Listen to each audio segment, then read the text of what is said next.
So, a very good evening to all of you who are here. I am Manoj Sharma. I am from Oliveboard and I am Economics and Social Issues faculty. I teach for different regulatory exams and I also go with different, important aspects related to current affairs.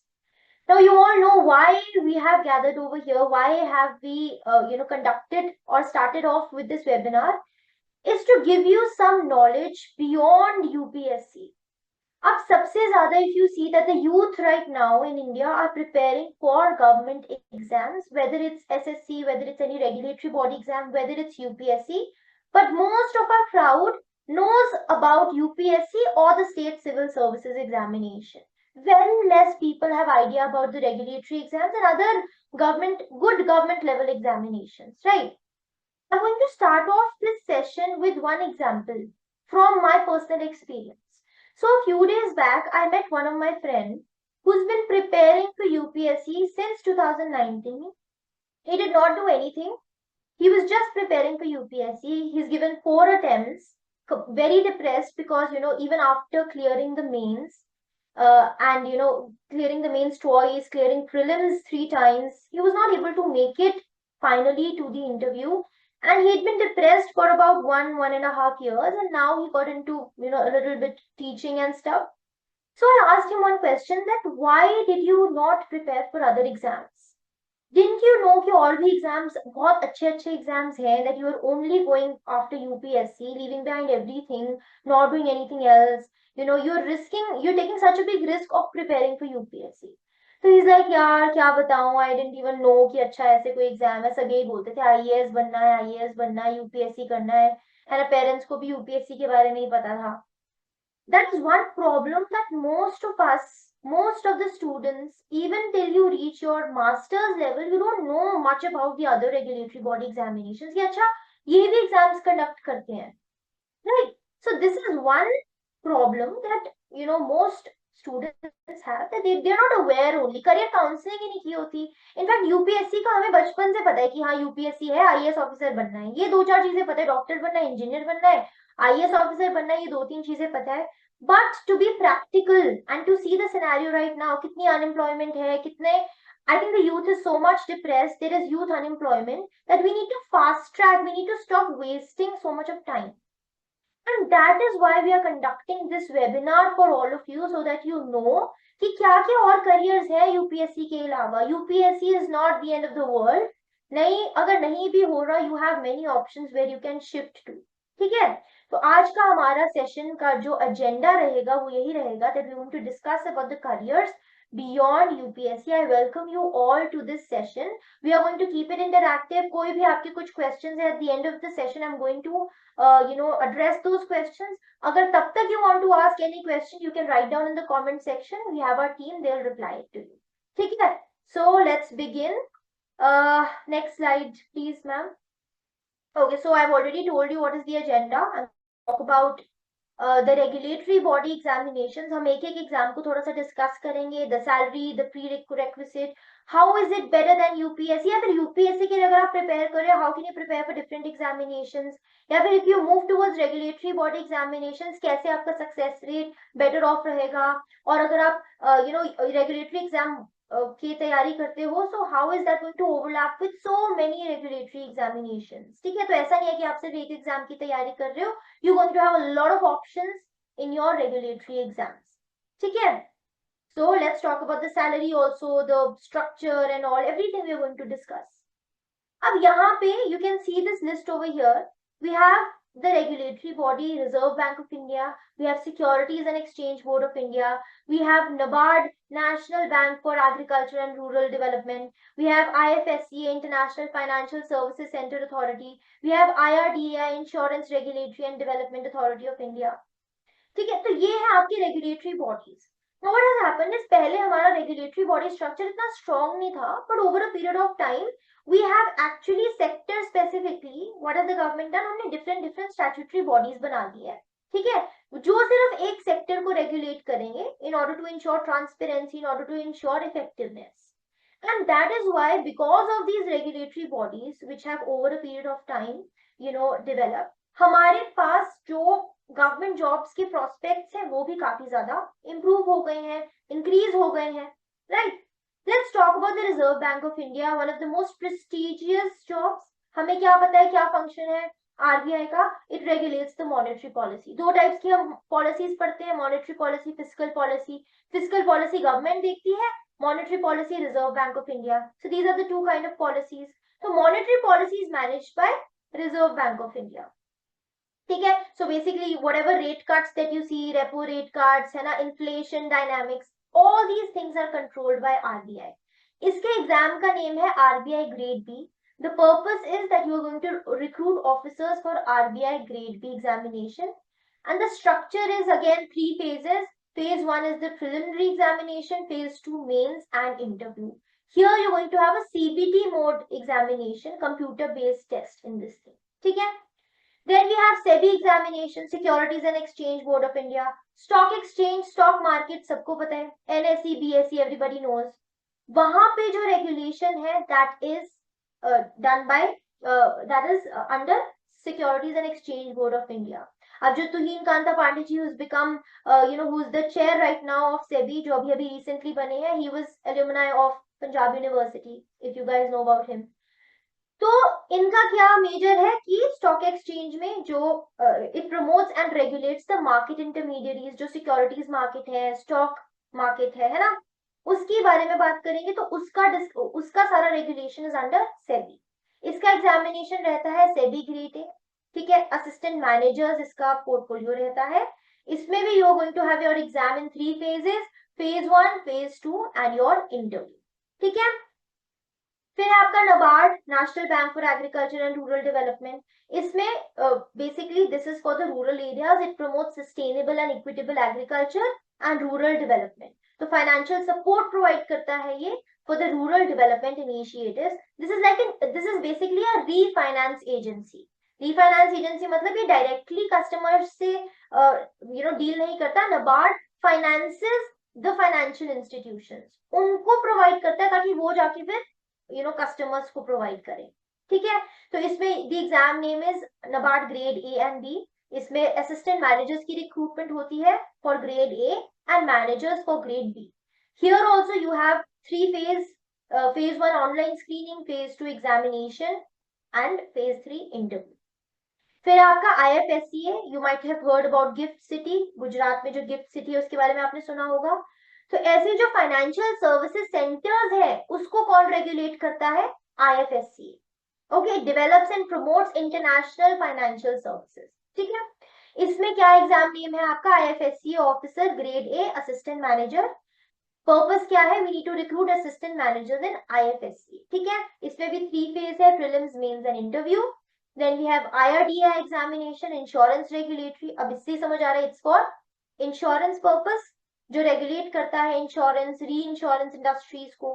इसमें your exam name is IRDAI officer grade A assistant manager, recruitment for assistant managers in IRDAI। इसमें भी आपका 3 phase का examination रहता है, ठीक है। तो ये है आपके regulatory bodies and this is your structure. अब यूपीएससी सीएसई जो सिविल सर्विसेज एग्जामिनेशन है और रेगुलेटरी एग्जाम है, उसमें बेसिकली क्या डिफरेंस है, that we going to see in this slide over here. If you talk about the purpose of this, तो UPSC civil services all India services है, IAS, IPS, IRS, ये सब आपके all India services है। So this is basically जो UPSC है, it is a generalist post जिसमें आपको नॉलेज सबकी होनी चाहिए, है ना। This is a generalist post, you can see, all India services है। जो आपकी रेगुलेटरी बॉडी एग्जामिनेशन है, this is for specialist officers. तो 2 टाइप के ऑफिसर्स होते हैं, generalist and specialist. Regulatory body exams में हमें चाहिए specialist who specialize in a particular thing, a particular subject, ठीक है। UPSC civil services is conducted by UPSC. Regulatory body exams अलग अलग है, जैसे आरबीआई ग्रेड बी एग्जामिनेशन है तो RBI is the regulatory authority. SEBI का एग्जाम है तो SEBI is the regulatory authority. NABARD है तो NABARD is the regulatory authority. तो जो जिसका एग्जाम है that is going to be the regulatory authority. If we talk about the exam stages, दोनों में सेम रहता है, prelims, mains, interview, phase 1, phase 2 interview. The only difference is जो आपका यूपीएससी एग्जामिनेशन है वो ऑफलाइन मोड में होता है, that means you fill your answers in the OMR sheet, and regulatory body का आपका सीबीटी रहता है। ठीक है। If we talk about the syllabus, UPSC civil services में आपका सिलेबस बहुत वाइड है, you need to know everything under the earth, right.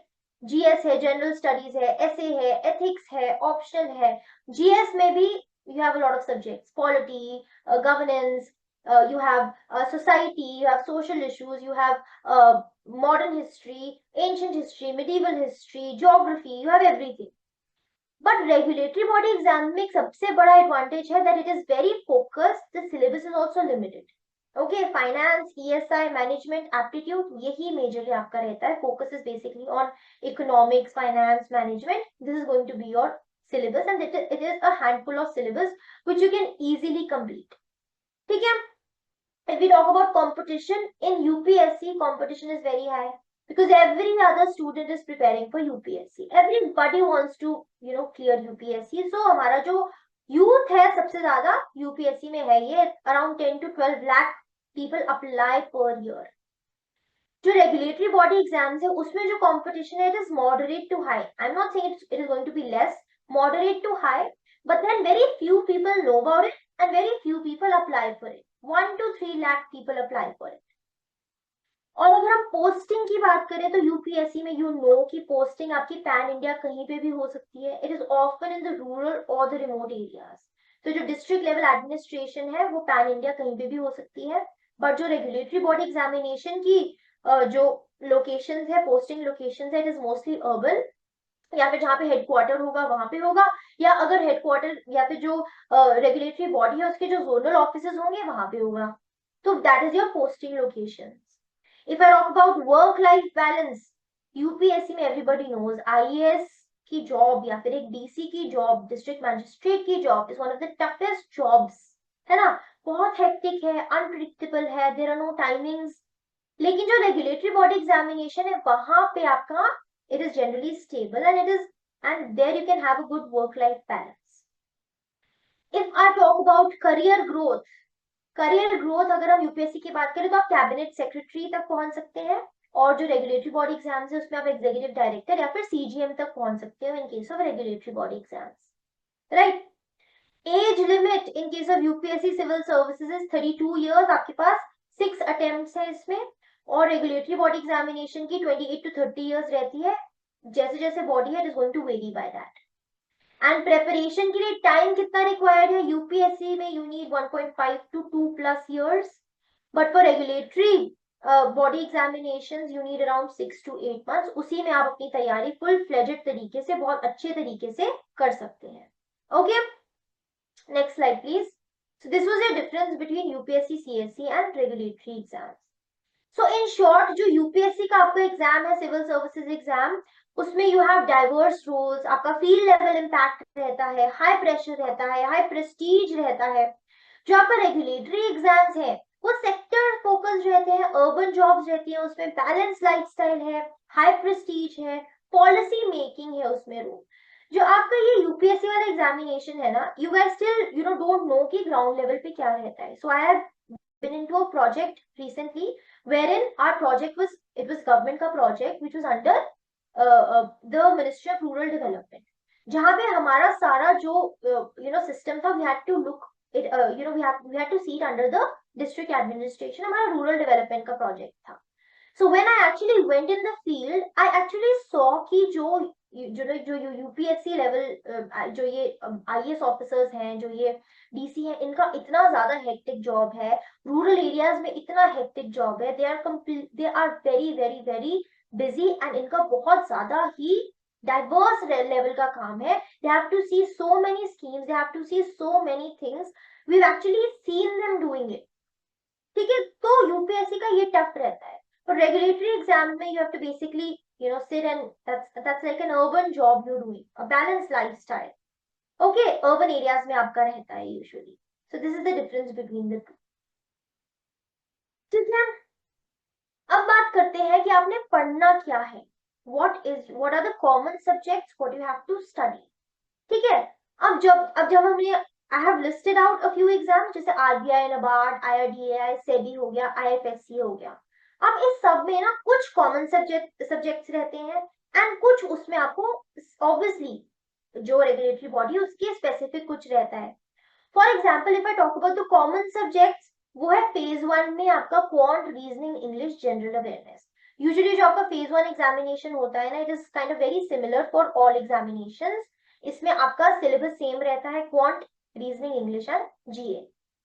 जो आपका फेज 2 है उसमें क्या सेम रहता है इन all these examinations? English descriptive and economic and social issues. आपका ईएसआई और इंग्लिश डिस्क्रिप्टिव सेम रहता है। तो देखो, आप एक चीज कर रहे हो, उससे आपके इतने सारे एग्जामिनेशंस की तैयारी हो रही है just by preparing for these things.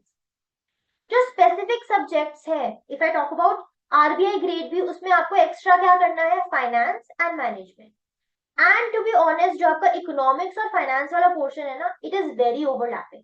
So basically if you are doing, if you done bachelors and masters in economics ना, तो आपको तो बहुत ही ज्यादा हेल्प मिलेगी इन योर आरबीआई एग्जामिनेशन, क्योंकि आपका इकोनॉमिक्स वाला एंड फाइनेंस वाला पार्ट तो इज वेरी सिमिलर। और जो मैनेजमेंट वाला भी है ना, that I think if you done commerce in your +2, तो वैसा वैसा सिलेबस रहता है, नॉट मच डिफिकल्ट। ऑल्सो इसमें से स्टैटिक टाइप क्वेश्चन ही आता है मैनेजमेंट वाले, थ्योरीज हो गई या ये सब हो गया। ठीक है, तो आपका आरबीआई ग्रेड बी में तो ये हो गया, आपका ऊपर वाला तो कॉमन हो गया। एक्स्ट्रा क्या करना है? Finance and management. फाइनेंस में भी बहुत सारे टॉपिक्स हैं ओवरलैपिंग विद इकोनॉमिक्स, तो अगर आपने इकोनॉमिक्स पढ़ी एज अ बैकग्राउंड, तो फाइनेंस वाला becomes very easy. If I talk about IRDI grade A, उसमें ईएसआई वगैरह is going to be same. Extra क्या करना है आपने? इंश्योरेंस एंड मैनेजमेंट, ये आपने एक्स्ट्रा करना है। वो भी मैनेजमेंट आप कर रहे हो आरबीआई ग्रेड बी के लिए, तो आपको एक्स्ट्रा क्या करना है? सिर्फ इंश्योरेंस। और इंश्योरेंस भी mostly we are aware of it, life insurance, general insurance, थोड़ा थोड़ा रहता है, हमें पता होता है, एंड इट्स वेरी इजी। ठीक है, कुछ ज्यादा मुश्किल नहीं रहता। फिर आपका आ गया नबार्ड ग्रेड ए का एग्जामिनेशन, उसमें आपने क्या एक्स्ट्रा करना है? एआरडी, ईएसआई तो चलो इकोनॉमिक्स एंड सोशल इश्यूज तो है ही है। Apart from that computer knowledge, decision making थोड़ा एक्स्ट्रा रहता है। Agriculture and rural development phase 2 में थोड़ा एक्स्ट्रा रहता है। फॉर सेबी ग्रेड ए क्या एक्स्ट्रा रहेगा? Commerce, accountancy, management, finance, costing, companies act, economics, ये आपका थोड़ा एक्स्ट्रा रहेगा for both phase 1 and phase 2। And for IFSC grade A, phase 1 के लिए commerce, accountancy, management, finance, costing and economics, ये आपका रहेगा एक्स्ट्रा। एंड फेज 2 में IFSC act, banking, capital market, insurance and pension sector, budget survey, ये थोड़ा सा extra रहेगा। बट इट इज इजी, ऐसा कुछ डिफिकल्ट नहीं है। अगर कॉमन वाला पोर्शन आपने अच्छे से कर लिया, तो ये एक्स्ट्रा चीजें are not going to be very difficult for you. So this is your syllabus structure. ठीक है, अब सबसे इंपॉर्टेंट चीज, सबको ये चीज तो देखनी है कि अच्छा सैलरी क्या है ना, सैलरी कैसी है? To be honest, salary is very good in regulatory body examination, much much much better. This is specialist job, आपकी सैलरी बहुत अच्छी है, वर्किंग एनवायरनमेंट अच्छा है, जॉब प्रोफाइल भी अच्छी है। Let's have a look at it. ठीक है, तो आपकी जो सैलरी एंड अलाउंसेस की अगर मैं बात करूं, तो इनिशियली जो मंथली ग्रॉस, जो ग्रॉस आपकी एमोल्यूमेंट्स है, ग्रॉस सैलरी है, इट्स अराउंड 1,22,717 पर मंथ, इतना रहता है। उसके अलावा डीए तो है, DNS allowance, local compensatory allowance, house rent, grade allowances, बहुत सारे अलाउंसेस आपको मिलते हैं। रीइंबर्समेंट आपको मिल जाती है for vehicle maintenance, newspaper, internet, telephone, books etcetera, इतनी सारी रीइंबर्समेंट आपको मिल जाती है। Medical aid is provided, festival allowance, leave travel concession, loans at concessional rate. So you have a lot of allowances, a lot of prerequisites, बहुत मतलब काफी अच्छा जॉब प्रोफाइल है। वर्किंग एनवायरनमेंट की बात करें, so it is very progressive and a collaborative environment. Open communication रहती है, प्रोफेशनल ग्रोथ आपकी काफी स्ट्रॉन्ग रहती है, इनोवेशन रहता है, डाइवर्सिटी रहता है work place, 5 day work week रहता है, फिक्स्ड ऑफिस टाइमिंग्स है ना, फिक्स। तो your work life balance is really good in case of regulatory body examination. So if you're looking for peace in life, you're looking for a good paycheck, you're looking for good allowances, regulatory exams is for you. ठीक है, and this is specifically for RBI Grade B. We are talking about RBI Grade B, the main regulatory body exam जिसकी आप तैयारी करते हो. और अगर आप RBI Grade B की तैयारी करते हो, तो समझ लो आपने काफी एग्जाम्स की तैयारी कर ली, because this is, वो बोलते हैं ना, this is the holistic examination which covers a lot of examinations. ठीक है, जॉब प्रोफाइल की बात करें अगर इसमें, और पोस्टिंग की बात करें, तो इसका प्रोबेशन पीरियड रहता है for 2 years, which can extend up to 4 years. and you can contribute to nation building through RBI's wide range of functions. बहुत functions है, we know RBI is the regulatory body, और RBI को किसको RBI के बारे में नहीं पता, उसके functions किसको नहीं पता, we're actually studying it from our junior classes, है ना. और posting आपकी can be anywhere in India, and it is generally limited to state capitals में ही आपका रहता है, and you get excellent accommodation in almost all cities. तो you can see कि RBI Grade B की आप तैयारी कर रहे हो, तो it's a great job, it's a great profile. ठीक है. Okay, now let's look at the exam structure of RBI Grade B. Phase 1, Phase 2, Phase 3, 3 phases में होगा. Phase 1 का I've already told you, quant, reasoning, English and general awareness. ये तो आपका सब में सेम रहता है. Duration of the exam is 120 minutes. Number of questions कितने रहते हैं? 200. Marks 200. ठीक है. सेकेंड जो फेज है ऑनलाइन एग्जामिनेशन, ऑनलाइन ही आपको टाइप करना है बेसिकली. पेपर 1 है, पेपर 2 है, पेपर 3 है. Paper 1 economics and social issues. If you have a good economics background, this is going to be the easiest for you. ठीक है. पेपर 2 इंग्लिश है, writing skills. ठीक है. एंड पेपर 3 है finance and management. Finance में भी बहुत ज्यादा इकोनॉमिक्स के साथ साथ है, तो वो ओवरलैप कर जाता है. Easy, good. बाकी मैनेजमेंट है, दैट इज वेरी स्टैटिक. ठीक है. ड्यूरेशन क्या रहते हैं? ईएसआई के लिए 30 minutes, paper 3 finance and management के लिए 30 minutes plus 90 minute, 30 plus 90 minutes रहता है. एंड पेपर 2 इंग्लिश के लिए 90 मिनट्स. ठीक है. आपको जो ये पेपर 1 है ईएसआई का, उसमें 30 एमसीक्यूज रहते हैं और 4 descriptive questions. Similarly finance and management में 30 MCQs, 4 descriptive questions. English is completely descriptive. ठीक है. 100 मार्क्स का ये रहता है. इंटरव्यू 30 to 45 मिनट्स का आपका इंटरव्यू रहता है. 75 मार्क्स का आपका इंटरव्यू रहता है. Okay, so this is your exam structure of RBI grade B. Okay, now let's talk about NABARD grade A examination. इसमें क्या आपकी सैलरी रहती है?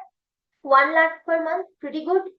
डीएनएस अलाउंस मिलता है इसमें, local compensatory allowance, house rent, grade allowances, reimbursement भी इसमें मिलता है for vehicle maintenance, newspaper, internet, medical aid, festival allowance, leave, travel concession. और क्या चाहिए है इंसान को? This is also one of the perfect jobs, है ना. इसमें आपका वर्किंग एनवायरनमेंट भी बहुत प्रोग्रेसिव रहता है, कोलैबोरेटिव रहता है, focus on open communication, professional growth is also good, 5-day work week रहता है, फिक्स्ड ऑफिस टाइमिंग्स है, so you have Saturday Sunday free, enjoy. Job profile और पोस्टिंग की बात करें, प्रोबेशन आपका 2 years का है, which is extendable up to 1 year, similar to RBI Grade B. ठीक है. NABARD का रोल भी, its role is very important in the rural economy, so you can contribute, है ना. सबको होता है, I want to do something for my nation, I want to do something for our country. UPSC वालों का main यही रहता है ना, why you preparing for UPSC, I want to do something for my nation, है ना. तो आपका ये भी you are doing something for the nation only, है ना. ये रेगुलेटरी बॉडी एग्जाम्स में भी आपने बस कुछ करना है, you have to do something good for the society. वो मीडियम कुछ भी हो सकता है ना. तो ये आपको आज क्लास में हमें यही बताना है आपको कि आपका मीडियम जरूरी नहीं है कि सिर्फ यूपीएससी हो. ठीक है. You can prepare for these examinations also. Job profile I told you, that is also really great. तो ये हो गया NABARD ग्रेड ए. ठीक है. इसमें भी आपकी एक्सीलेंट अकोमोडेशन रहती है and in almost all the cities. ठीक है. Okay, next slide please. अब इसका देख लेते हैं एग्जाम स्ट्रक्चर. अगेन 3 फेजेस में रहता है. MCQ type online examination. Phase 1 में वही आपका रीजनिंग, इंग्लिश, क्वांट, आपका जनरल अवेयरनेस. उसके अलावा एक्स्ट्रा क्या रहता है इसमें? ESI, economics and social issues से इसमें भी क्वेश्चंस आते हैं. ARD, agriculture and rural development, obviously rural area का है तो आपको ये वाला पोर्शन थोड़ा एक्स्ट्रा रहता है. डिसीजन मेकिंग, कंप्यूटर नॉलेज भी इसमें चाहिए है. 200 मार्क्स का 200 मार्क्स का पेपर है, 200 क्वेश्चंस एंड ड्यूरेशन रहता है इसमें 120 minutes. Phase 2 online examination. Paper 1 English, writing skills है ना. Paper 2 ESI and ARD. ठीक है. 90 मिनट्स का ये ड्यूरेशन रहती है दोनों पेपर का. And English is descriptive. And जो आपका ईएसआई और एआरडी वाला एग्जामिनेशन, उसमें 30 MCQs plus 4 descriptive question, 100 marks के आपका ये पेपर रहता है. अपार्ट फ्रॉम दैट इंटरव्यू है, 50 मार्क्स का इंटरव्यू है. 30 to 45 मिनट्स का आपका इंटरव्यू रहता है. ठीक है. ओके, तो ये है आपका NABARD का. Then we have SEBI Grade A, SEBI, Securities and Exchange Board of India. उसमें आपका जो मंथली इनिशियल मंथली ग्रॉस एमोल्यूमेंट है कितना है, 1,55,000 without accommodation, this is per month. And अगर आप अकोमोडेशन लेते हैं तो उसमें है आपका 1,16,500। डीए है, फैमिली अलाउंस है, हाउस रेंट है, ग्रेड अलाउंसेस है, रीइंबर्समेंट है, व्हीकल, न्यूज़पेपर, इंटरनेट, ठीक है, बुक ग्रांट, मेडिकल अलाउंस है, education allowance, leave travel concession, book grant, furnishing scheme. So you have so many benefits, देख लो आप खुद ही, है ना। Working environment is also very progressive, collaborative, open communication, 5 day work week है, fixed office timings है इसमें भी, है ना। Probation period, आपकी job profile में probation period is for 2 years. Then and again you can contribute to nation building, as SEBI is a very important stakeholder in India's growth story. Right, posting कहीं पे भी हो सकती है, accommodation facilities आपको according to your availability in most cities accordingly आपको accommodation मिलता है under your SEBI grade A examination. So you can see that जितने भी हम अभी यहाँ पे एग्जामिनेशन देख रहे हैं, if you see here everything is so balanced, you just have to prepare wholeheartedly for around 6 to 8 months, और आप देख लो कि you have everything that you want, ठीक है, without being so hectic. It's just that your hard work which you're going to put in for these examinations, ज्यादा मतलब मेहनत है बस कुछ महीनों की, and then you can just clear it off, ठीक है। Next slide please. अब सेबी का एग्जाम स्ट्रक्चर देख लेते हैं। फेज 1 में paper 1, paper 2। Paper 1 is for general awareness, जहां पे ज्यादा फाइनेंशियल सेक्टर के बारे में पूछेंगे मोस्टली, ठीक है। इंग्लिश है, क्वांट है एंड रीजनिंग है, ठीक है। तो QRE along with your general awareness. Duration is 80 minutes का एग्जाम होगा आपका, सॉरी 60 मिनट्स का एग्जाम रहेगा, ठीक है, और 100 क्वेश्चंस रहेंगे, ठीक है। पेपर 2 में स्पेशलाइज सब्जेक्ट रहेगा आपकी स्ट्रीम से, या फिर अगर जनरल स्ट्रीम है, कोई लीगल स्ट्रीम है, आईटी है, उससे रिलेटेड 100 क्वेश्चंस रहेंगे, 40 मिनट्स का एग्जाम। अच्छा यहाँ पे कुछ और लिखा है ना, यहाँ पे ड्यूरेशन होना चाहिए था, यहाँ पे मार्क्स होना चाहिए था, but anyhow I hope your understanding, ठीक है। फेज 2 में पेपर 1 और paper 2, paper 1 descriptive, paper 2 MCQ. जो डिस्क्रिप्टिव है वो आपका इंग्लिश रहेगा, और जो पेपर 2 एमसीक्यू है वो स्पेशलाइज्ड सब्जेक्ट रहेंगे रिलेटेड टू द स्ट्रीम, ठीक है। और फेज 3 आपका इंटर, ठीक है। तो ये है आपका सेबी का एग्जामिनेशन, ओके। इसमें भी अगर हम सैलरी, फिर आ गया आपका आईएफएससी ग्रेड ए, जो आपका फाइनेंशियल सर्विसेज है, इंटरनेशनल फाइनेंशियल सर्विसेज सेंटर। आपने गिफ्ट सिटी का नाम सुना होगा, है ना, उसमें। तो सैलरी एंड अलाउंसेस कितने हैं इसमें, ग्रॉस एमोल्यूमेंट्स 1,43,000 पर मंथ। इसमें भी DA, local compensatory allowance, house rent, reimbursement भी है, medical aid, festival allowance, these all things are similar in all these examination. Working environment भी बहुत progressive, collaborative, innovative, 5 day work week है, so you have fixed office timing, Saturday Sunday को बस enjoy करना है, ठीक है। जॉब प्रोफाइल और पोस्टिंग की बात करें तो probation period is for 2 years, and obviously you can contribute to India's growth story. हम कितना ज्यादा फाइनेंशियल, इंटरनेशनल फाइनेंशियल सर्विसेज की बात करें, गिफ्ट सिटी को कितना ज्यादा प्रमोट कर रहे हैं हम, है ना। It's all over the news on an everyday basis, if you are going through the newspaper, if you going through news, ठीक है। पोस्टिंग एनीवेयर हो सकती है इन इंडिया एंड अब्रॉड, तो आपके अब्रॉड में भी हो सकती है। तो किसी को बाहर जाके जॉब करना है, just prepare for this exam, है ना। आईएफएस नहीं बन सके तो गो फॉर दिस एग्जाम, है ना। Accommodation facilities are subject to availability, तो आईएफएससी ग्रेड ए का ये रहेगा, ठीक है। Aren't these exams so attractive when you look at the allowances, if you look at the working environment, the job profile, syllabus भी अगर देखो तो I think it's very manageable, very doable, है ना, ठीक है। Because if you guys are sitting here, that means you have something in mind that you need to do something or the other related to studies. That means सब पढ़ाई में तो I'm sure if all of you sitting here, तो पढ़ाई में तो सब बहुत अच्छे होंगे यहाँ पे, है ना। तो I think you'll be able to do this, तो I would say go for it, ठीक है। चलो नेक्स्ट स्लाइड मैम। इसका एग्जाम पैटर्न देख लेते हैं again, phase 1, phase 2, phase 3। Phase 1 में वही पेपर 1, पेपर 2 एमसीक्यूज रहते हैं, इसमें भी वही रहता है, जीए रहता है, और आपका जीए रहता है, आपका QRE, quant, reasoning, English and general awareness. इसमें भी फाइनेंशियल सेक्टर के बारे में आपको ज्यादा होना चाहिए, ठीक है। और पेपर 2 आपका सब्जेक्ट स्पेसिफिक रहेगा, लीगल स्ट्रीम, जनरल स्ट्रीम जैसे अलग अलग, या जनरल स्ट्रीम हो गया है ना, depends on your stream. Research economic stream भी रहता है इनमें, रिसर्च स्टैटिस्टिक्स स्ट्रीम भी रहता है इसमें। फेज 2 हो गया आपका paper 1 and paper 2। Paper 1 descriptive होता है, English descriptive. Paper 2 specialised subject and interview आपका रहता है इन फेज। ठीक है, ये है आपका exam structure for IFSC। Okay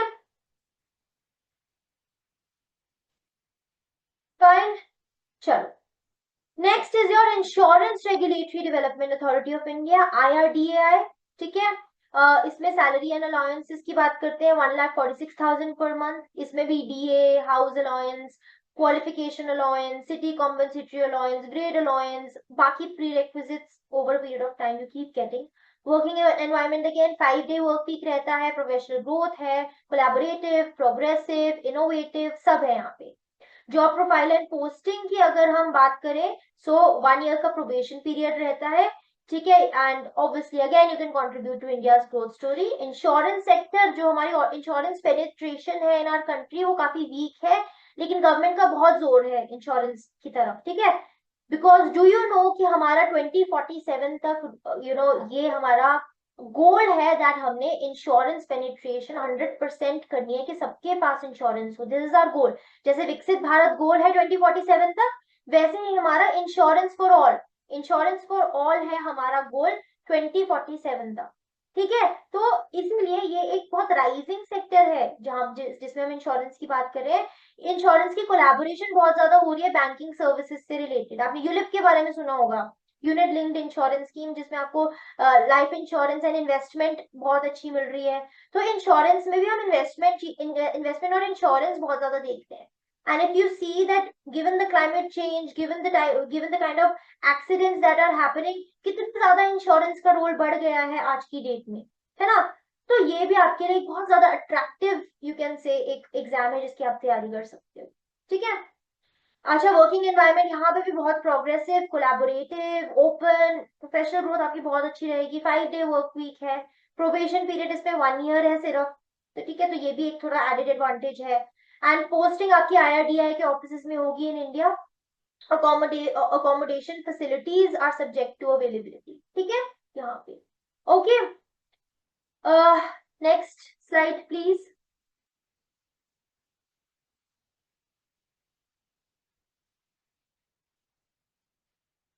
okay, so अब इसका एग्जाम स्ट्रक्चर IRDAI का क्या है। फेज 1 ऑनलाइन एग्जामिनेशन रहता है आपका, GA, QRE एंड GA इसमें रहता है। Duration is 90 minutes, number of questions 160, marks 160। ठीक है, और दूसरा जो फेज है आपका, वो शीट पे लिखना है आंसर। इसमें ये चीज डिफरेंट है, you have to write the answer on the sheets IRDAI में। ठीक है, paper 1 English writing skills, paper 2 ESI impacting insurance, and paper 3 insurance and management. And mind you ये भी काफी इजी है, I have been teaching this also. तो basically I have been teaching all these examination, जितने आपको यहाँ पे दिखते हैं, काफी एग्जामिनेशंस में मैंने पढ़ाया है। And I am telling you very frankly that it is very doable. Some things जो मैं भी नहीं पढ़ाती हूँ, मैं पढ़ के पढ़ा देती हूँ, because it's easy. You can easily do it if you have some basic knowledge, तो वो बहुत easily हो जाता है। And what are coaching institutes for? What is Oliveboard for? अगर आप यहाँ पे आए हैं, that means you are considering for taking up some of the other course if you can. Course नहीं तो हम यहाँ पे, अच्छा लास्ट में आपके लिए गिव अवे जरूर है, so just stay put till the end of the class. We have a giveaway for you which is going to really benefit all of you. ठीक है, तो आपका ये फेज 2 रहेगा। फिर फेज 3 तो हो गया interview which lasts around 30 to 45 minutes. Okay, तो ये है आपका IRDAI का। ओके, अब आपका एग्जाम रिक्वायरमेंट्स क्या। अब हमने देख तो लिया कितने सारे रेगुलेटरी बॉडी एग्जामिनेशंस हैं, कितने कितने की आप तैयारी कर सकते हो। कुछ कॉमन भी है, कुछ कुछ डिफरेंट भी है, बट आई एम श्योर अभी you must be little motivated कि यार ये तो डूएबल है, ये तो मैं जल्दी जल्दी कर सकती हूँ या कर सकता हूँ, ज्यादा टाइम भी नहीं इन्वेस्ट करना पड़ेगा। लेकिन इतना इजी भी नहीं है, right. There are certain requirements that you need to fulfil exam के, है ना। लर्निंग रिक्वायरमेंट्स क्या है आपकी, फाउंडेशन क्लासेस बहुत ज्यादा इंपॉर्टेंट है, बेसिक्स बहुत ज्यादा इंपॉर्टेंट है। अब जैसे जब RBI ग्रेड बी का एग्जामिनेशन होता है ना, तो उसमें बेसिकली क्या रहता है कि जो आपके क्वेश्चंस आते हैं, जैसे इकोनॉमिक्स एंड सोशल इश्यूज है, उसमें जो क्वेश्चंस आते हैं ना, मोस्टली जो करंट में चल रहा है ना, उससे आते हैं। योर जनरल अवेयरनेस सेक्शन जो आपका फेज 1 रहता है, तो बहुत स्टूडेंट्स मुझसे पूछते हैं कि मैम सब कुछ तो करंट से आना है, तो आप ये स्टैटिक पोर्शन क्यों पढ़े हम? भाई करंट में आपको तभी समझ आएगा ना अगर आपका बेस स्ट्रांग रहेगा। अगर कोई बिल्डिंग है उसका बेस ही स्ट्रांग नहीं रहेगा तो बिल्डिंग खड़ी किस पे होगी? How you going to understand the current if you don't know what it is? For example newspaper में आ गया that GDP growth is projected to be at 6.5% for the year 25-26, but you don't know what GDP is. How you going to understand that GDP growth 6.5% का मतलब क्या है? ठीक है, मान लो न्यूज़पेपर में आ गया poverty in India has decline by 251 million according to multidimensional poverty index 251 million people are out of poverty in India. अब भाई ये मल्टी डायमेंशनल पॉवर्टी इंडेक्स क्या है? ये भी तो आपको पता होना चाहिए ना, तभी आपको समझ आएगा कि ये क्या है। एमपीआई है क्या? उसके अकॉर्डिंगली बोल तो दोगे चलो एमपीआई के अकॉर्डिंग इतना पॉवर्टी से बाहर आ गया, लेकिन है क्या भाई? That you will get to know once you study the static portion, and that is why your basics are very important. Basics आपके strong नहीं होंगे, you will fail at every stage in your examination. ठीक है, तो कुछ भी अगर start करना होता है you have to start from the basics, so your foundational knowledge is very important.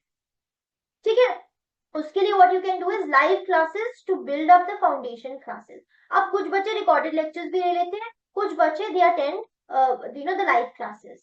So I have seen students who attend live classes, वहाँ पे discussion काफी strong रहती है. For example, I'll talk about today's class only. I was talking about stock exchange. I was explaining the secondary market in stock exchange. तो वहां पे I told them कि geopolitical जो टेंशंस होते हैं, geopolitical tension in the sense US ने tariffs लगा दिए इंडिया पे, या फिर इजराइल पैलेस्टीन की लड़ाई हो रही है, तो उससे हमारे स्टॉक मार्केट क्रैश हो सकती है, गिर सकती है। So there was a student who asked ma'am कि how can we assess the impact, impact कैसे पड़ता है हमारी स्टॉक मार्केट में? आपने बोल तो दिया कि हाँ जियोपॉलिटिकल टेंशंस की वजह से स्टॉक मार्केट गिर सकती है। अब अगर कोई बच्चा लाइव क्लास देख रहा है तो मैंने तो पढ़ा दिया, अगर कोई बच्चा स्टैट जो रिकॉर्डेड बैच है वो देख रहा है तो उसमें तो उसने देख लिया कि अच्छा सेकेंडरी मार्केट में ये इंस्ट्रूमेंट्स होते हैं, कंपोनेंट्स होते हैं, लेकिन जो एक रियल लाइफ एप्लीकेबिलिटी है, how you want to understand that? Question दिमाग में आएगा लेकिन पूछ नहीं पाओगे। लाइव क्लासेस करो, then I try to explain him the entire geopolitical context. पूरा हम मतलब जियोपॉलिटिक्स में चले गए थे, पॉलिटी में चले गए थे, वहां पे रोल ऑफ टीचर मैटर्स, ताकि आप हर चीज को कनेक्ट कर सको। आपका एग्जाम की तैयारी does not mean that you are just specifically preparing for that particular thing. आपकी एग्जाम की तैयारी होती है कि आपकी कितनी होलिस्टिक डेवलपमेंट हो रही है, क्योंकि इंटरव्यू में आपसे वो ये नहीं पूछेंगे अच्छा सेकेंडरी मार्केट के आप कंपोनेंट्स बताओ क्या क्या है, मनी मार्केट के कंपोनेंट्स बताओ क्या क्या है। They are going to put you into a real life situation and then ask you कि आप अब बताओ इसमें क्या होगा। आप बोल रहे जियोपॉलिटिकल टेंशन का इम्पैक्ट होगा स्टॉक मार्केट में, कैसे होगा? Give me an example. तो इसी तरह से एग्जाम्पल्स देके आप उसे समझ सकते हो। वहां पे आपका लाइव क्लासेस का बहुत ज्यादा रोल रहता है। फाउंडेशन में भी वो आपको हेल्प करेगा, plus how to connect in the real life, उसे कैसे कनेक्ट करना है उसमें भी बहुत इंपॉर्टेंट रहेगा।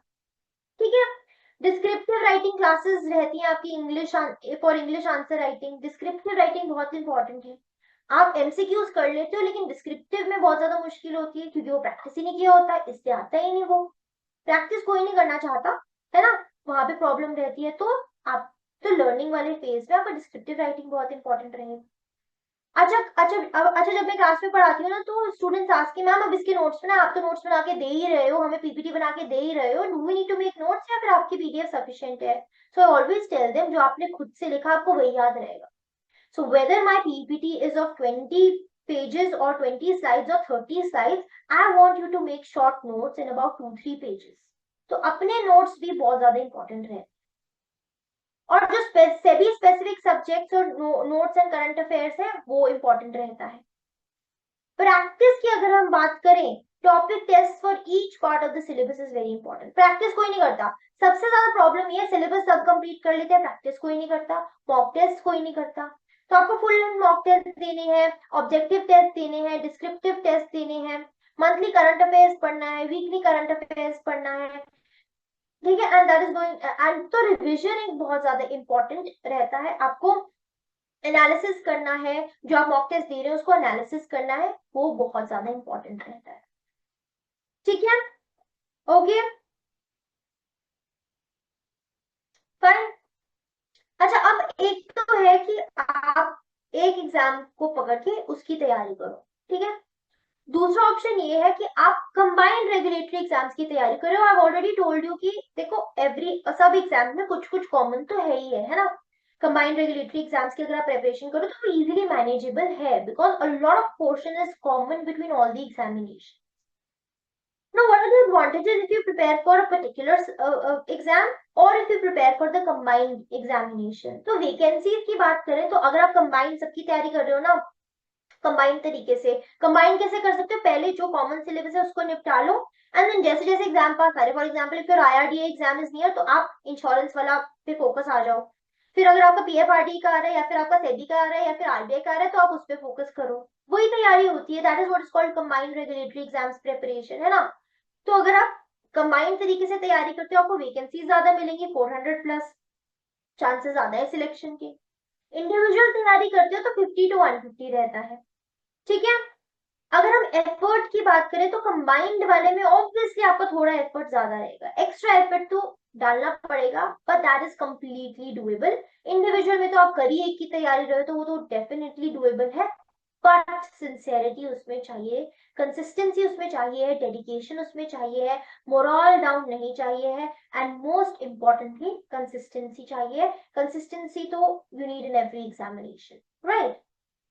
If you talk about luck, combined में अगर आप 4 बार अनलकी हो रहे हो तो वो थोड़ा टफ है. अगर आप तैयारी अच्छे से कर रहे हो तो getting 4 times unlucky is tougher, लेकिन इंडिविजुअल में getting unlucky once is easier, ठीक है. तो मतलब कि लक आपका is going to favour, but I always say that luck will also favour you only when you are favouring yourself. आप मेहनत कर रहे हो तो आपका डेफिनेटली होगा. एक बार नहीं होगा, 2 बार नहीं होगा, 3 बार नहीं होगा, चौथी बार हो जाएगा, ठीक है.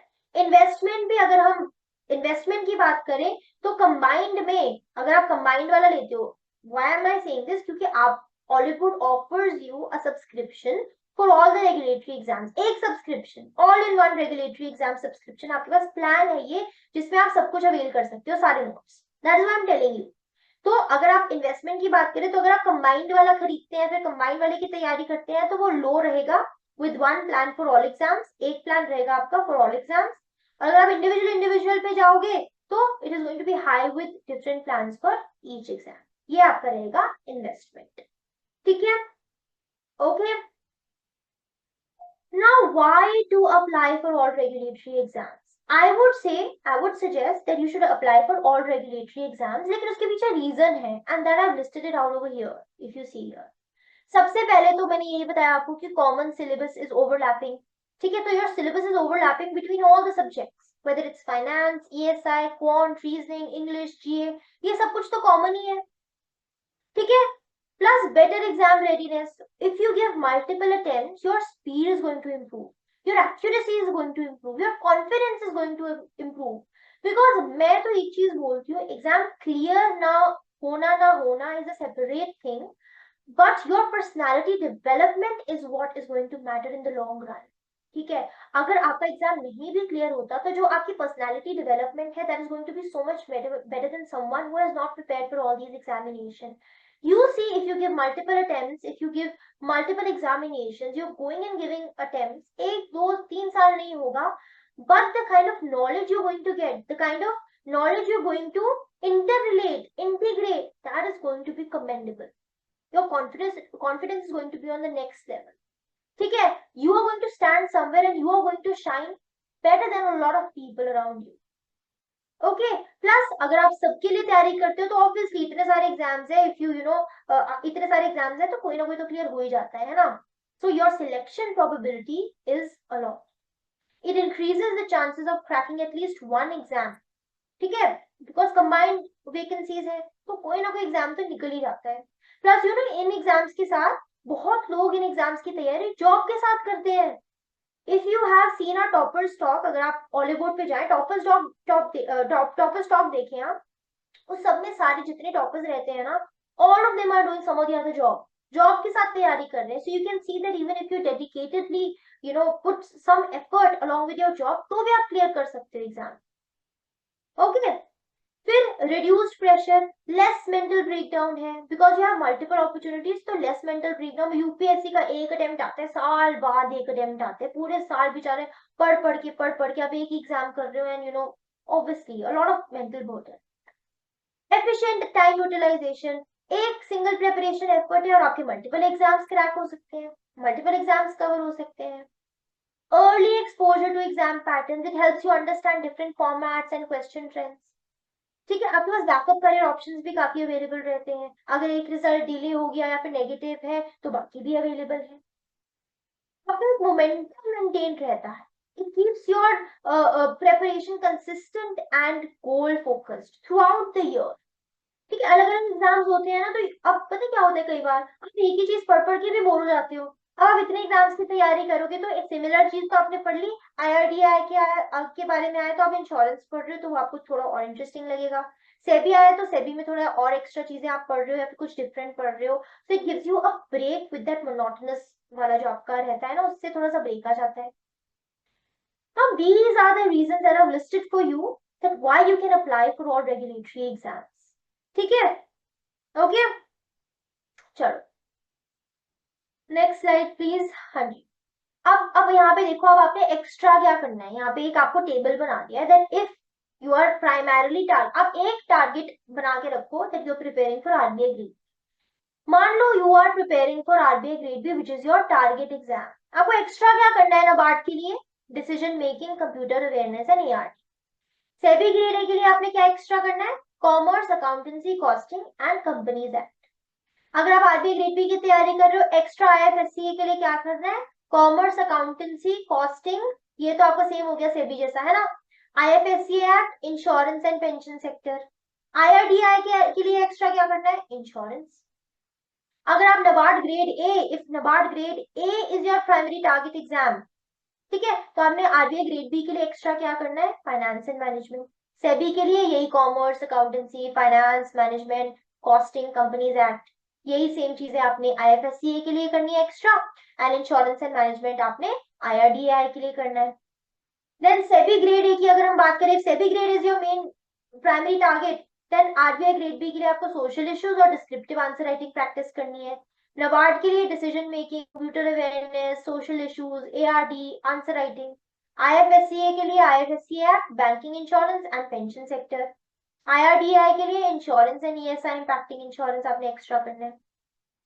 If your primary target exam is IFSC grade ए, तो आपने एक्स्ट्रा आरबीआई के लिए क्या करना है? Social issues, descriptive answer writing. NABARD के लिए decision making, computer awareness, social issues, ARD, answer writing. SEBI के लिए करना है तो कंपनीज एक्ट. आईआरडीआई के लिए एक्स्ट्रा करना है तो insurance and ESI impacting insurance. IRDI grade ए की अगर आप तैयारी कर रहे हो मेजरली, तो आपने एक्स्ट्रा क्या करना है for grade B, RBI grade B, finance. NABARD grade A के लिए decision making, computer awareness, ARD.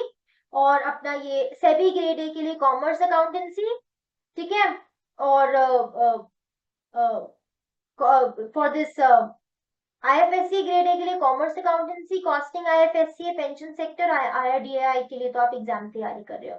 So basically, this is a chart that is prepared for you that if you are targeting one particular exam, one primary target exam, तो आप बाकी जो exams है उसमें आपको क्या एक्स्ट्रा करना है. ठीक है, so you have everything laid out for you, right? ठीक है जी.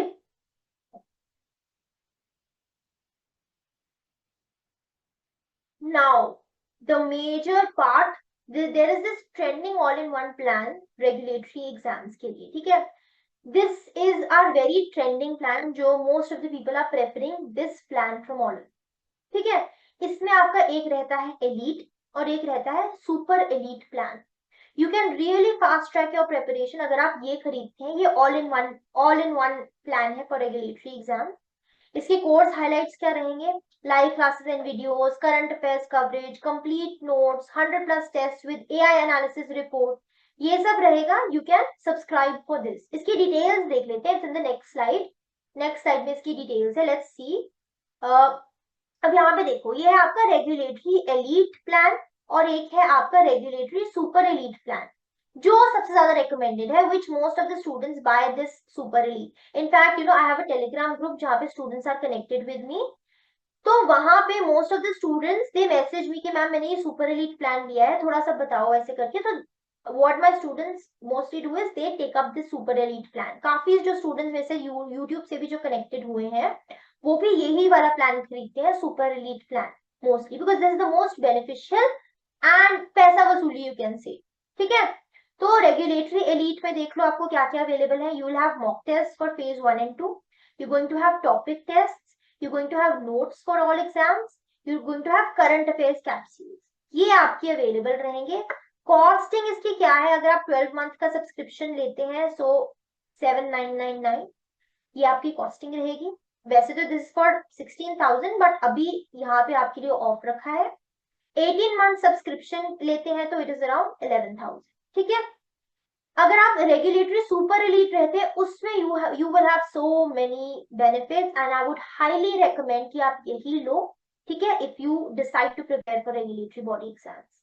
तो मॉक टेस्ट फेज 1 फेज 2 के रहते हैं, टॉपिक टेस्ट आपको मिलते हैं, topic wise test which is a plus, notes मिलते हैं for all examination, current affair capsules मिलते हैं, ये तो आपके दोनों में कॉमन है।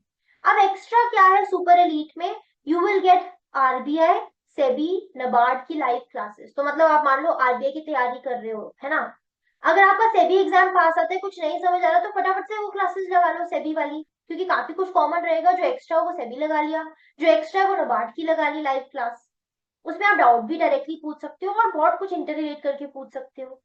अच्छा, आपको रिकॉर्डेड सेशंस में मिलेंगे for QR, quant reasoning and English in case of super elite. You will have video lectures for other regulatory exams also, कोई भी रेगुलेटरी एग्जाम्स की तैयारी कर रहे हो सबके आपको वीडियो लेक्चर्स मिलेंगे, because you know some people love to study from books but some people can retain more अगर वो किसी को सामने सुन रहे हैं या किसी से बात करके पढ़ रहे हैं, है ना। तो वो डिपेंड करता है, depends on the way you love to study. ठीक है, जैसे मेरी कंसंट्रेशन ज्यादा होती है अगर मैं किसी को देख रही हूँ बोलते हुए और उसको सुन रही हूँ, उसके एक्सपीरियंस सुन रही हूँ, so that engages me. But my sister, she can only study from books. She can't sit for 2 hours and study. So it depends on how you want to take it. ठीक है, फिर descriptive test आपको मिलेंगे with expert evaluation in your super elite program. In fact, मैं जब अपनी classes में descriptive questions देती हूँ तो दो students they send their answers to me personally also, चाहे टेलीग्राम पे चाहे मेल पे, they send it to me and I evaluate it for them. ठीक है, तो ऐसे ही आपको बाकी टीचर्स के साथ भी मिलेगा। ठीक है, सो अगर हम if you talk about the money तो 14,999 आपको 12 मंथ सब्सक्रिप्शन है और 18,000 आपका 18 मंथ सब्सक्रिप्शन के लिए। तो ये है आपका रेगुलेटरी एलीट प्रोग्राम और रेगुलेटरी सुपर एलीट प्रोग्राम। तो इफ यू वांट, अगर आप सोचते हैं, थिंक अबाउट इट, तैयारी करना चाहते हैं, don't waste time in collecting books in collecting notes, आपको सब कुछ अवेलेबल मिलेगा। What you have to do is you just have to study. कई लोग खुद भी तैयारी करते हैं, ऐसी बात, people don't study on their own, अपने आप नहीं कलेक्ट करते, लेकिन उसमें टाइम ज्यादा लगता है। And if you someone who does not want to waste time, फटाफट से, you guys are students right now, फटाफट से करना चाहते हो तो you can take up these. ठीक है, and if you see our success rate, we have blockbuster success. RBI grade B 2024 में हमारी 20+ सिलेक्शंस रही हैं। हम जो तनी गौरव है, एसबी तरन गौरव जो है, आरबीआई ग्रेड बी की इन्होंने तैयारी की थी, एयर 1 ऑल इंडिया रैंक 1 आया है। इनके साथ जो टॉक है this will be available on YouTube, तो आप इनकी टॉक्स भी देख सकते हो। और जो अभी पिछली स्लाइड में हमने जितने देखे उनके साथ हमारी टॉपर्स टॉक हुई है, सो आप वो भी देख सकते हो on the Oliveboard YouTube channel. Now, if you have any questions, you can ask me. वैसे तो you guys are asking a lot of questions in the comment section, and I think our team has already replied to you, है ना। हाँ, तो हमारी team ने आपके काफी क्वेश्चंस को यहाँ पे रिप्लाई कर दिया है। If there's anything that you want to specifically ask from me, तो you can unmute and ask, या फिर आप comment section में भी लिख सकते हैं। इसके बाद we are going to have a giveaway. ठीक है, तो if you have any questions you can ask me, नहीं तो we are going to move on to the giveaway part. ठीक है, Ma'am, I have one question. Can I ask? yes of course. Ma'am, अगर मैंने जैसे course ले लिया super elite, तो जैसे उसमें करंट अफेयर कैप्सूल्स करके एक है, तो तो फिर मेरे को जरूरत नहीं पड़ेगी PIB website, RBI notifications, Hindu, ये सब न्यूज़पेपर की, उसी से कवर हो जाएगा सब कुछ की मेरे को मैगजीन वगैरह अलग से लेनी पड़ेगी, मेरे को ये डाउट था।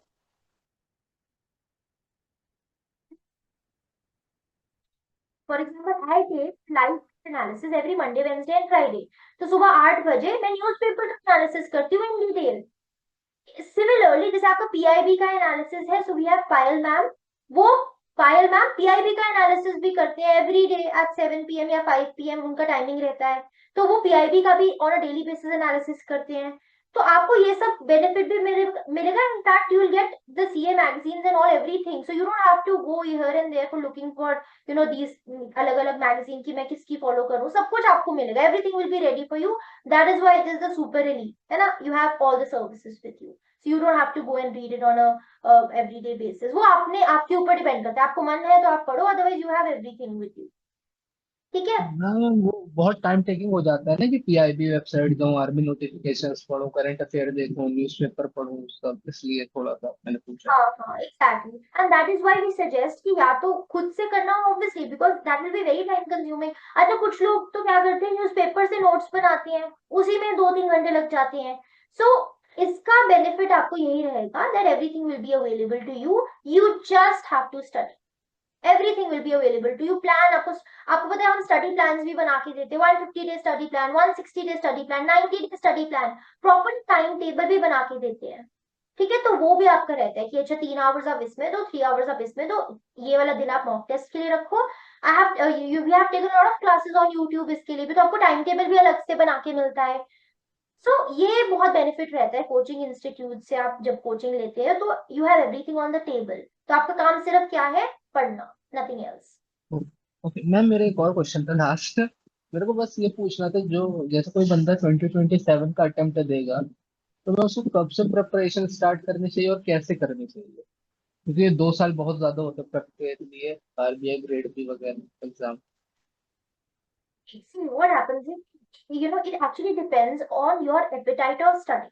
अब कुछ क्या है कि आप जैसे यूपीएससी की तैयारी सब 12th से भी शुरू कर देते हैं, कई लोग बैचलर्स के फर्स्ट ईयर से, जो 3 साल वाला कोर्स होता है, 4 ईयर वाला कोर्स होता है, वो भी लेते हैं मोस्ट ऑफ द स्टूडेंट्स, है ना। अब what you can do is either you can on an everyday basis, for example you are doing bachelors right now, है ना। तो आप साथ साथ में थोड़ा थोड़ा टाइम रोज अलॉट कर सकते हो, थोड़ा सा बेसिक बुक्स पढ़ लिया, बेसिक नोट्स पढ़ लिया। लेकिन मैं तो यही सजेस्ट करूंगी कि जब आपने एग्जाम देना है तो आप उससे पहले तैयारी, पिछला जो 1 साल है, for example just like I told you कि रेगुलेटरी एग्जाम्स के लिए 6 to 8 months of dedicated study is going to be sufficient, है ना। But if you are like you are college students, तो आप अभी थोड़ा थोड़ा थोड़ा पढ़ना शुरू कर सकते हो, है ना। जैसे आपको बेसिक सिलेबस आज की क्लास से आपको पता चल गया, अच्छा ये एग्जाम्स हैं, आप इसका सिलेबस देखो, कुछ अगर आपके एग्जामिनेशन से कॉमन है, जो आप अपने जो कॉलेज के एग्जाम्स है उससे कॉमन है, उसको तो आप अच्छे से ही कर लो। And after your exams are over, जो फाइनल वाले एग्जाम्स खत्म हो जाते हैं, then give yourself that 1 year कि आपने अच्छा इस साल में आपने 8 महीने की अच्छी तैयारी करनी है करंट अफेयर्स के साथ, and then start giving the examination. आपने एक बार एग्जाम की तैयारी कर ली ना, प्रॉपरली सारा सिलेबस कवर कर लिया, उसके बाद आप साथ साथ में बहुत कुछ कर भी सकते हो if you give 2-3 hours per day. जैसे like I told you that some students what do they do is 1-2 साल अच्छी तैयारी, एक साल लाइक 1 साल अच्छी तैयारी करी, 8 to 9 months प्रॉपर तैयारी, सब सिलेबस हो गया, अब सिर्फ रिविजन बची हैं। So they take up a job, corporate sector में जॉब कर रहे हैं, एंड साथ साथ में 2 घंटे या 3 घंटे या 4 घंटे निकाल के they are preparing for the exam, and फिर उनका क्लियर भी होता है। अब वो आपकी डेडिकेशन के ऊपर डिपेंड करेगा कि अगर आप 6 महीने भी तैयारी कर रहे हैं, वो भी अगर आप बहुत डेडिकेटेडली एक टाइम टेबल फॉलो करके कंसिस्टेंसी से कर रहे हैं, तो भी आपका पेपर हो सकता है। जरूरी नहीं है 4-4 साल पढ़ना ही पढ़ना है, या 1 साल या 2 साल पढ़ना ही पढ़ना है। So it completely depends on the apatite that you have for studying, the kind of dedication that you have, the kind of consistency that you have, and the kind of motivation that you have कि आपने कितने time में cover करना है, ये है वो आपको प्री डिसाइड करना है। ठीक है, तो अगर आप जैसे कॉलेज गोइंग अभी स्टूडेंट्स है, साथ साथ प्रिपेयर कर रहे हो, तो इमीडिएटली जैसे ही आपका कॉलेज खत्म होता है, फाइनल्स खत्म होते हैं, फटाफट से वही 5-6 महीने में, जैसे आपका आरबीआई का एग्जाम अराउंड सितंबर या अगस्त सितंबर में होता है, तो आपके अगर एग्जाम जैसे मान लो जनवरी में खत्म हो गया, दिसंबर में खत्म हो गया, सो यू हैव अराउंड 6-7 मंथ्स, तो उसकी तैयारी करो। या फिर आपका जैसे मई में खत्म होता है, जैसे अगर आपका मई में खत्म होता है, तो यू हैव 3-4 मंथ्स, तो आप एग्जाम दो। तो it depends on your appetite, that is what I would say.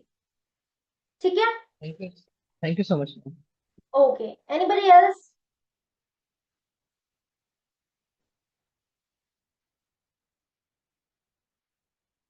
I think most of your questions are answered, है ना, in the comment section. सबके questions mostly answer कर ही दिए हैं, है ना. So now we have the giveaway time. अब giveaway में basically क्या है, we are going to share links with you. आपको I think comment section में आपके साथ share करेंगे links, ठीक है. और यहाँ पे आपको आपके साथ शेयर होगा. हाँ, नाउ फर्स्ट ऑफ ऑल आपका रहेगा एक, आपको हैंडबुक मिलेगी एग्जाम्स इंफॉर्मेशन, रेगुलेटरी एग्जाम्स की एक इंफॉर्मेशन हैंडबुक है आपकी, जिसमें आपको सारे एग्जाम्स के बारे में बताएंगे. एक तो आपका वो लिंक रहेगा यहाँ पे, ठीक है. सो यू कैन, और दूसरी रहेगी आपका प्रेपरेशन किट, ठीक है. दूसरा है आपका प्रेपरेशन किट. तो दो आपको लिंक्स मिलेंगे यहाँ पे, एक तो जिसमें सारे एग्जाम्स के बारे में बताया है, दूसरा है फ्री प्रेपरेशन किट. तो दूसरी रहेगी आपकी आरबीआई ग्रेड बी की free preparation kit. So this is a very beneficial kit for you. यहाँ पे आपको कंप्लीट गाइड मिलेगी for the exam RBI grade B, PYQs मिलेंगे, जो एयर 1 के नोट्स है वो मिलेंगे, फॉर्मूले की फेज 1 की फॉर्मूला बुक मिलेगी, फेज 1 का जो जीए एमसीक्यूज है उसके लिए मिलेगा, economics and finance terms 1000 plus terms है उसमें, model essays, model descriptive answers, budget के हाइलाइट्स, इस साल की बजट हाइलाइट्स, मैनेजमेंट एमसीक्यूज. तो आपके ये सब कुछ अवेलेबल रहेगा आपको प्रेपरेशन किट में. These are the two giveaways. This is for free. आप इन लिंक्स पे जाएं and you can download the handbook also and the free preparation kit. ये एक एक्चुअली बहुत बड़ा एंड बहुत अच्छा बेनिफिट है for for all of you, ठीक है. So you can, this is your giveaway. You can download it from the Oliveboard app, ये प्रेपरेशन किट भी, और यहाँ पे जो हैंडबुक है. So the links are available over here. Just check out your chat box. ठीक है, okay, fine. So that is all. You can go through the Oliveboard app. इसमें आप जा सकते हैं, ठीक है. एंड अगर और भी कोई किसी को क्वेश्चन है या फिर कुछ है, you can also connect with me on Telegram. Mannat educator is my Telegram handle. आप वहां पे भी मुझसे कनेक्ट कर सकते हैं, ठीक है. जस्ट टाइप मन्नत एजुकेटर एंड वहां पे टेलीग्राम ग्रुप में यू कैन ज्वाइन. एंड बाकी Oliveboard के आप ये तो डाउनलोड कर ही सकते हैं. All this is going to really help you out. Alright, ठीक है. So thank you so much everyone. This was a really good session. All of you have asked so many questions and I really hope that this was a fruitful session for you and आपका थोड़ा सा perspective change हुआ है. Our basic motive was कि हम आपको ये बताएं कि क्या क्या एग्जाम्स की तैयारी है and how can Oliveboard help you. Oliveboard can really help you a lot. ठीक है, तो if you wish you can take up the course or you can just download these handbooks. थोड़ा थोड़ा शुरू करो and whenever you want, you can obviously take up the subscription. I will also be teaching you economics and social issues and a lot of stuff. I'll be teaching you in a lot of examinations, almost all your examinations. Okay? So thank you so much and all the best for all the best to everyone who stayed for this entire session. I saw that all of you participants, you were there for the entire session. You took out time from your schedule. Students are not really very consistent with this, but you have shown your consistency over here and I would definitely say that you are going to be consistent and one of you all of you are going to be officers one day. My best of luck. My best wishes are there to all of you. Take care, all the best, and see you all if you guys take the course. I will see you in my classes. Okay, you're welcome, all of you. I see so many messages in the comment section. Thank you so much. All right.